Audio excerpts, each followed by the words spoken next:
Welcome to the channel being persistent. So again, अगर आप channel पे नए हो तो लाइक एंड सब्सक्राइब ज़रूर कीजिए, जिससे आने वाले हर एक वीडियो की नोटिफिकेशन आपको मिलती रहेगी। सो फॉरेन डायरेक्ट इन्वेस्टमेंट, इसका मतलब क्या? ये जो कंसेप्ट है ये भी इंटरनेशनल बिजनेस का ही एक पार्ट है, जिसके थ्रू हम क्या कर सकते हैं, दूसरी कंट्री में इन्वेस्ट करने के लिए एंटर कर सकते हैं, यानी फॉरेन मार्केट में हम एंटर कर सकते हैं। सो फॉरेन डायरेक्ट इन्वेस्टमेंट, इसका मतलब जब हमारी कंट्री इंडिया जो है वो अगर यूएस में इन्वेस्टमेंट करना चाहे तो वो क्या कर सकती है, इन्वेस्टमेंट कर सकती है through the foreign direct investment. So देखते हैं कि एक्चुअल में फॉरेन डायरेक्ट इन्वेस्टमेंट का मतलब क्या है। So basically foreign direct investment जो है तो उसमें जो भी कंपनीज होती है जिनको फॉरेन मार्केट में एंटर करना है तो वो इसका इस्तेमाल करती है। ठीक है, अगर जो कंपनी इंडिया में है तो उस इंडियन कंपनी को अगर इंटरनेशनल लेवल पे भी जाना है तो वो यूएस के मार्केट में जा सकती है, जापान के मार्केट में जा सकती है, या कोई और भी, चाइना, कनाडा, मलेशिया। तो इस तरह के मार्केट्स में वो जो अपना एग्जिस्टेंस है वो बना सकती है। अभी जो भी फॉरेन डायरेक्ट इन्वेस्टमेंट है तो वो बेसिकली क्यों किया जाता है अलग अलग कंपनीज़ के थ्रू, तो उसके कुछ रीजंस है, जैसे कि रेस्ट्रिक्शंस और import limits on certain goods and products. मतलब कि जैसे हम कुछ गुड्स होते हैं जब हम उसको फॉरेन में बेचते हैं, या फिर फॉरेन से कोई गुड्स जो है वो हम हमारी कंट्री में जब इंपोर्ट करते हैं तब उस पर कुछ ना कुछ तो रेस्ट्रिक्शंस होते हैं। उसके बाद manufacturing locally can avoid import duties. मतलब जब हम फॉरेन से कोई गुड्स एंड सर्विसेज परचेस करते हैं उस पर इम्पोर्ट ड्यूटी लगती है, बट जब हम लोकली जब उस प्रोडक्ट को क्या करते हैं, प्रोड्यूस करते हैं, तब उस पर इम्पोर्ट ड्यूटी नहीं लगती है। ठीक है, सो यहाँ पे प्रोडक्ट जो भी हमने प्रोड्यूस किया है उसको हम क्या करेंगे, फॉरेन में इन्वेस्ट करेंगे। Companies can take advantage of low cost labour and cheaper material. Company जो है वो क्या करती है, इसका एडवांटेज ले सकती है फॉरेन डायरेक्ट इन्वेस्टमेंट के थ्रू, कि अगर यूएस कंपनी ने हमारे यहाँ पे इन्वेस्टमेंट की है फॉरेन डायरेक्ट इन्वेस्टमेंट, तो हमारे जो करेंसी है वो रुपीज़ है, उनकी करेंसी डॉलर्स है, तो उनके लिए हमारे जो लेबर्स है वो चीप प्राइस में अवेलेबल हो जाएंगे, तो उनके लिए ये एक बेनिफिट हो सकता है। चीपर मटेरियल भी यहाँ पे मिल सकता है, जब वो इंडिया में क्या करेंगे, इन्वेस्ट करेंगे, तो उनको प्रोडक्शन करने के लिए, कंपनी को एस्टैब्लिश करने के लिए चीप रिसोर्सेस, मतलब चीप प्राइस में रिसोर्सेस, सस्ते रिसोर्सेस मिल पाएंगे। सो ये भी उनके लिए एक ज़्यादा बेनिफिशियल पॉइंट है। ठीक है, मतलब जो भी खर्चा है वो उनका बचेगा एंड जो भी उनका प्रॉफिट है वो अल्टीमेटली बढ़ने वाला है। It requires lot of capital. उनको क्या चाहिए, ज़्यादा से ज़्यादा कैपिटल चाहिए to cover cost such as premises, technology and staff. मतलब क्या, कि जो भी कैपिटल है टू कवर कॉस्ट, मतलब जो भी मशीनरीज होती है, प्रीमाइसेस मतलब क्या, मशीनरी, लैंड, बिल्डिंग, जो भी असेट्स है, प्लस जो भी टेक्नोलॉजी है एंड जो भी हमने स्टाफ रखा है, तो उसके लिए जो भी कैपिटल चाहिए है तो वो फॉरेन डायरेक्ट इन्वेस्टमेंट में ज़्यादा होता है। क्यों? क्योंकि हम एक कंट्री से दूसरी कंट्री में इन्वेस्टमेंट कर रहे हैं। एफडीआई कैन डन इधर बाय एस्टेब्लिशिंग न्यू वेंचर। मतलब कि जैसे इंडिया ने अगर बिजनेस एस्टेब्लिश करना है यूएस में, ठीक है, फॉरेन डायरेक्ट इन्वेस्टमेंट करनी है, तो इंडिया क्या कर सकता है कि सपोज़ यूएस की जो भी, सपोज़ फॉर एग्जांपल नाइक की कंपनी है, नाइकी कंपनी में इंडिया को इन्वेस्टमेंट करनी है, तो नाइकी जो कंपनी है वो ऑलरेडी एस्टैब्लिश्ड बिजनेस है, इस तरह से भी इन्वेस्टमेंट कर सकता है इंडिया। अदरवाइज इंडिया जो है वो मतलब फ्रॉम स्क्रैच, मतलब स्टार्टिंग से बिजनेस, एक टोटली नया बिजनेस दूसरी कंट्री में इस्टेब्लिश कर सकता है। सो ये बहुत ही चैलेंजिंग टास्क है कि टोटली जो नया हमें स्टार्ट करना है और वो भी फॉरेन मार्केट में, तो वो इंडिया के एंटरप्रेनर के लिए बहुत ही ज़्यादा हम बोल सकते हैं कि चैलेंजिंग टास्क रहेगा। ठीक है, और इसमें बहुत ज़्यादा टाइम भी लगेगा वहाँ के मार्केट में सेटअप होने के लिए। So what are some advantages of foreign direct investment?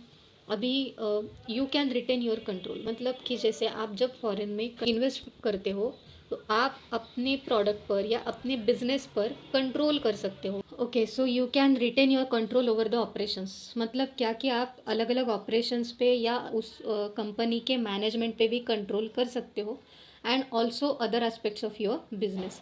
Leverage low cost labour, मतलब क्या कि वहाँ पे आपको चीप में लेबर मिल पाएंगे, ये हमने पॉइंट देखा था। चीपर मटेरियल, मतलब जो भी रॉ मटेरियल है वो वहाँ पे आपको सस्ता मिल सकता है।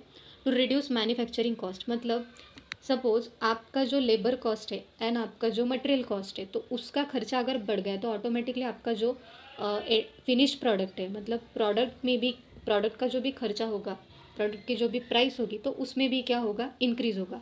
सो अगर बेसिकली लेबर सस्ता है, मटेरियल सस्ता है, तो अल्टीमेटली आपका मैन्युफैक्चरिंग कॉस्ट यानी प्रोडक्शन कॉस्ट भी कम आएगा, और जिसकी वजह से कस्टमर सेटिस्फाइड हो सकेंगे रीजनेबल प्राइस ऑफ प्रोडक्ट से, टूवर्ड्स ऑब्टेनिंग अ competitive advantage over competitors.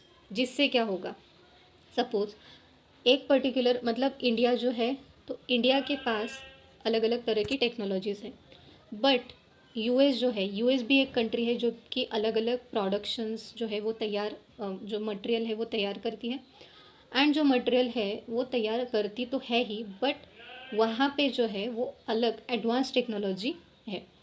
Advance technology है तो उसका फ़ायदा क्या होता है बेसिकली, कि एडवांस टेक्नोलॉजी होने की वजह से हमारा जो कॉस्ट है वो कम होता है, एंड जो प्रोडक्शन है वो इंक्रीज़ होता है, मतलब minimum cost maximum production. So here we can maintain the efficiency in the production process.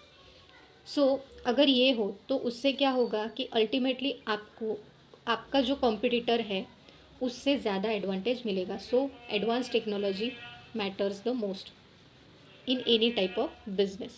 Benefit of subsidies, tax breaks and other concessions from local government, कि जो भी बेनिफिट ऑफ सब्सिडीज़ है, tax breaks है, and other concessions from local government. Local government से हमें क्या मिलेगा, अलग अलग तरह की सब्सिडीज़ मिल सकती है। टैक्स ब्रेक्स मतलब हमें टैक्स में कंसेशन मिल सकता है, जिससे भी हमारा खर्चा बचता है, and other concessions. Okay, so ये भी मैटर करता है।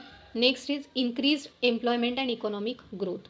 यहाँ पे एम्प्लॉयमेंट इंक्रीज होती है एंड इकोनॉमिक ग्रोथ भी जल्दी से हो जाती है। क्यों? क्योंकि अगर आपका खर्चा कम आ रहा है प्रोडक्शन में, आपका जो प्रोडक्शन है वो अच्छे से बढ़ रहा है, आपके प्रोडक्ट की प्राइस कम है, तो ऑब्वियसली आपके पास कस्टमर ज़्यादा से ज़्यादा अट्रैक्ट हो जाएंगे, एंड जिसकी वजह से कस्टमर अगर अट्रैक्ट हो गए एक बार, तो आपका जो है आप बिज़नेस जो है वो ग्रो करेगा। बिज़नेस ग्रो हो जाने के बाद अल्टीमेटली आप एम्प्लॉयमेंट क्रिएट कर सकोगे, ठीक है, अलग अलग लोगों को जॉब दे सकोगे। सो जिसका फ़ायदा किसको होगा, अल्टीमेटली हमारी नेशनल या इकोनॉमिक ग्रोथ को। ह्यूमन रिसोर्स डेवलपमेंट भी होती है। क्यों? क्योंकि जब हम फॉरेन डायरेक्ट इन्वेस्टमेंट किसी और कंट्री में करते हैं तो वहाँ का कल्चर टोटली डिफरेंट होता है। सो हमें वहाँ के कल्चर के साथ हमारा जो ह्यूमन रिसोर्स है उसको मैच करना पड़ेगा। ओके, और उसको मैच करने के लिए क्या करना होगा, ऑब्वियसली ट्रेनिंग देनी पड़ेगी। ट्रेनिंग देने के बाद क्या होगा, अल्टीमेटली जो हमारा ह्यूमन रिसोर्स है वो डेवलप हो जाएगा। डेवलपमेंट ऑफ बैकवर्ड एरियाज़, मतलब जो भी बैकवर्ड एरियाज़ है तो वो भी क्या होंगे, डेवलप होंगे। डेवलपमेंट ऑफ बैकवर्ड एरियाज़, अभी डेवलपमेंट ऑफ बैकवर्ड एरियाज़ कैसे डेवलप होंगे, तो बेसिकली जब भी हम फॉरेन में इन्वेस्टमेंट करते हैं, फॉरेन में इन्वेस्टमेंट करने के बाद जो भी आजू बाजू का जो भी एरिया है, ठीक है, जहाँ पे बिजनेस है हमारा, आजू बाजू का जो भी एरिया है वहाँ पे बहुत सारे लोग होते हैं जिनको जॉब नहीं है, जो अनएम्प्लॉयड है, और हालांकि उनके पास कोई स्किल्स नहीं है, बट हाँ, अगर जॉब नहीं है तो स्किल्स प्रोवाइड की जा सकती है, ठीक है। सो उनको जॉब देने के बाद उनका भी स्टैंडर्ड ऑफ लिविंग इससे इंक्रीज हो सकता है, ठीक है। That is the meaning of this concept.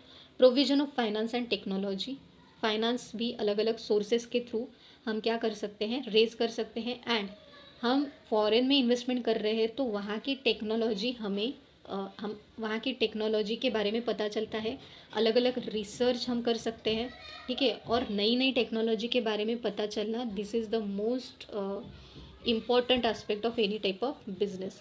Okay, then increase in exports, exports जो है वो भी इंक्रीज़ होता है। क्यों? क्योंकि हम जब फॉरेन में इन्वेस्टमेंट करते हैं तो फॉरेन में इन्वेस्टमेंट करने के बाद हमारा जो एक्सपोर्ट है वो इंक्रीज़ होगा। ओके, क्यों? क्योंकि हमने अभी फॉरेन में इन्वेस्टमेंट किया है तो वहाँ का कल्चर हमने अडाप्ट किया है, एंड उसकी वजह से जो भी हमारा ओवरऑल बिजनेस एनवायरनमेंट है वो इंक्रीज़ होगा।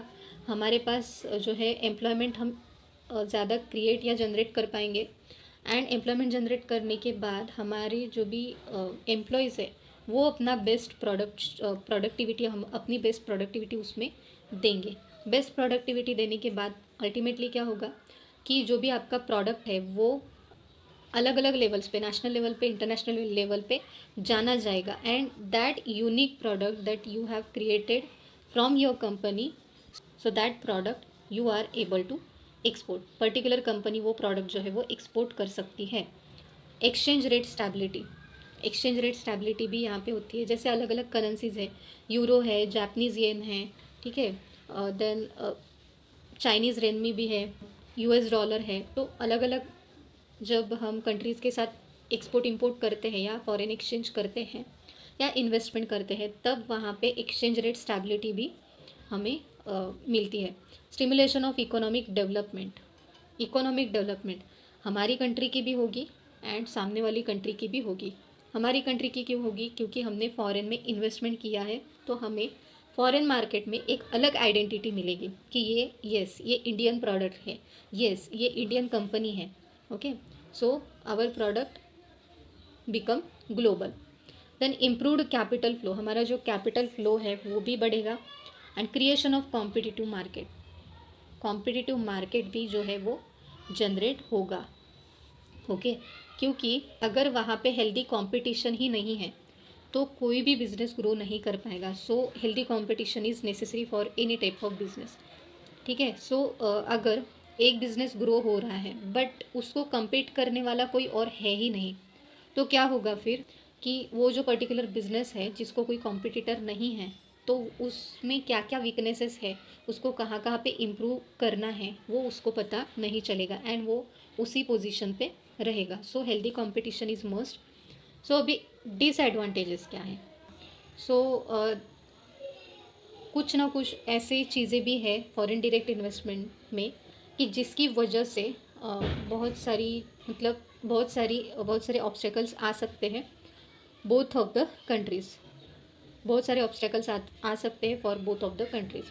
This strategy involve substantial investment to be made for entering an international market.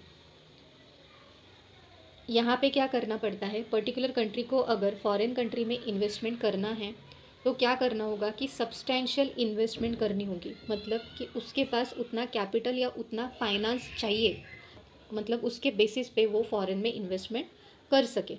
Hindrance of domestic investment, मतलब कि अगर हमें फॉरेन में इन्वेस्टमेंट करनी है तो हम डोमेस्टिकली, अगर हमारे पास उतना फाइनेंस अवेलेबल नहीं है तो डोमेस्टिकली हम इन्वेस्टमेंट नहीं कर पाते हैं।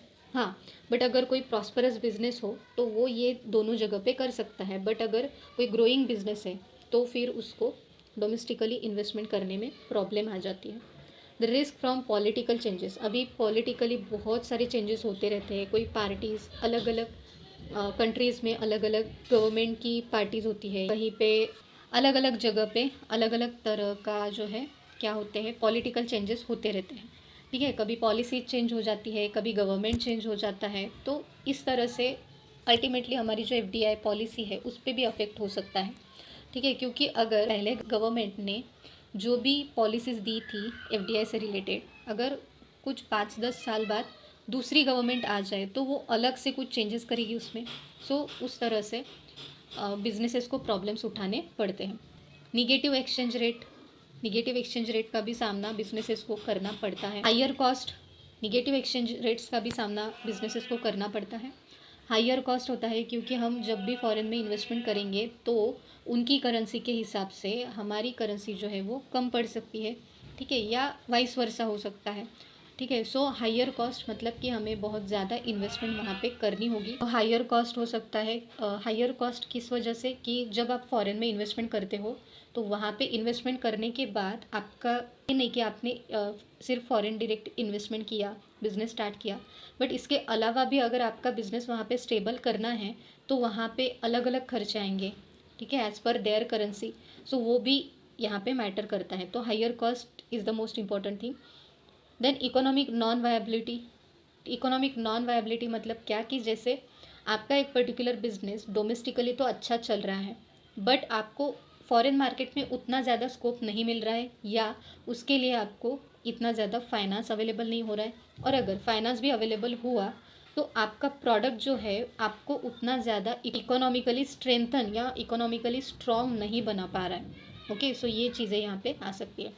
एक्सप्रोप्रिएशन, उसके बाद मॉडर्न डे इकोनॉमिक कोलोनियलिज्म, मतलब कि जैसे अभी अभी इकोनॉमिकली क्या चल रहा है कि हर एक नया बिजनेस स्टार्ट हो रहे हैं, अलग अलग स्टार्टअप स्टार्ट हो रहे हैं, ठीक है। सो इसकी वजह से क्या होता है कि इकोनॉमिकली कोलोनियलिज्म मतलब क्या कि जैसे डिस्प्यूट्स होते रहते, आप बोल सकते हो डिस्प्यूट्स होते रहते हैं अलग अलग बिजनेसेस को स्टेबल रहने के लिए या अलग अलग बिजनेसेस को टिके रहने के लिए अलग अलग चीज़ों का सामना करना पड़ता है in the today's modern era of business world.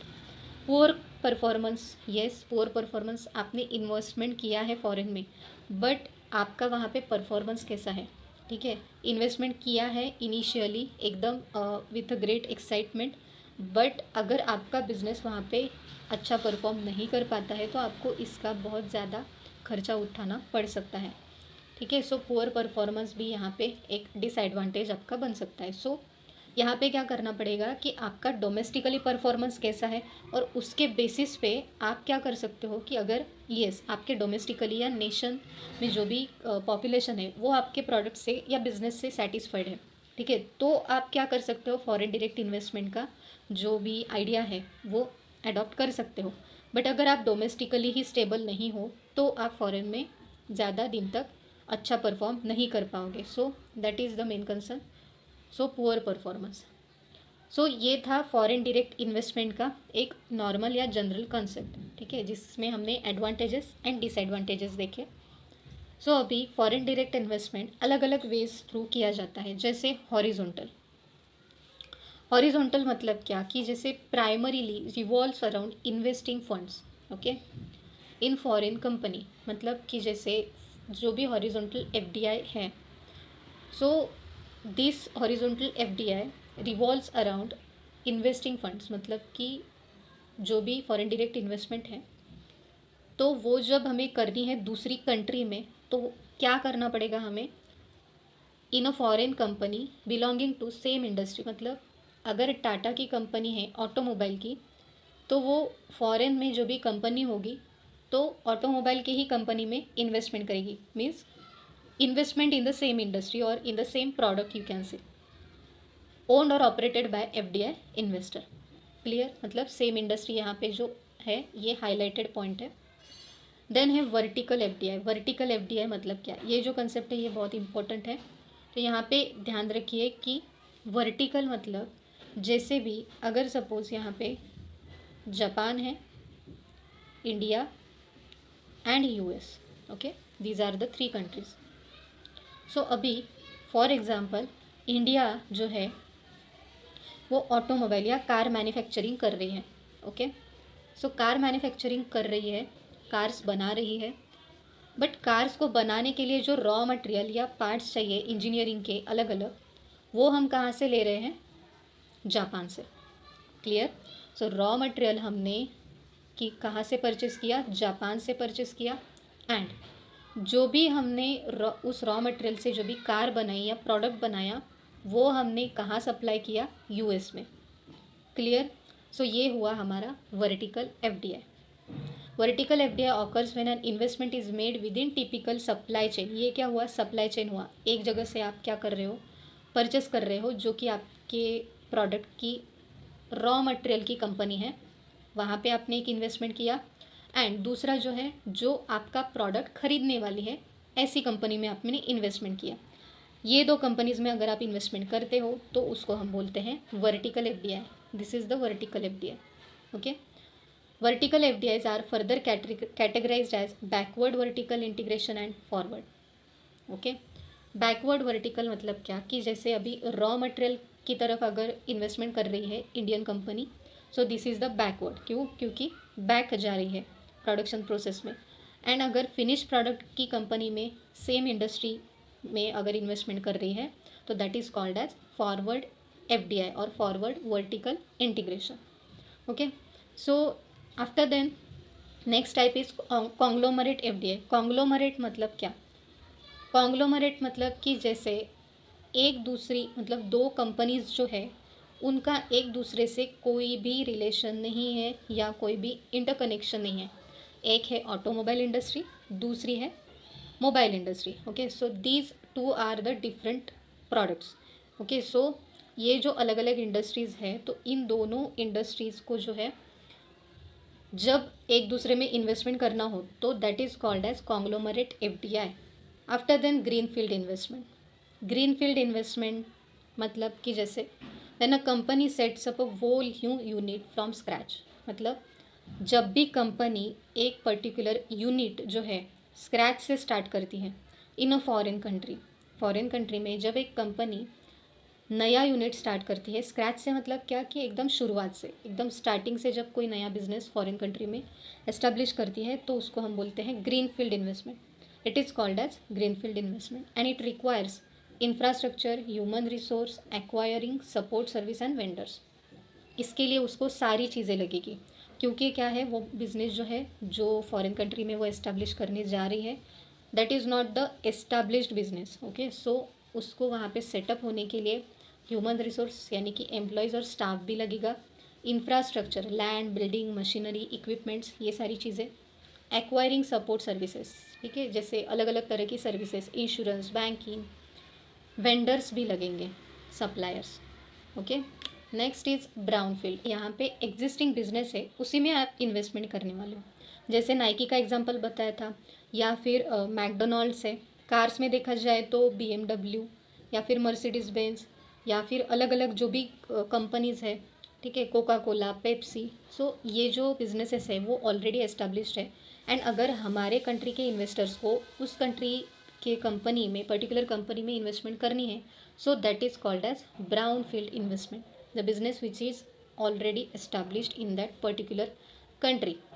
Brownfield investment is when an investment company invests in existing business facility by acquiring part or all the equity of company, or by leasing out production facilities, infrastructure to carry out their own production activities. Okay, so I hope आपको आज का जो video है वो अच्छा लगा होगा। अगर अच्छा लगा हो तो लाइक ज़रूर कीजिए एंड अपने दोस्तों के साथ ज़रूर शेयर कीजिए, ठीक है। So till then stay tune to the channel. Thank you so much for watching. Stay safe, stay healthy.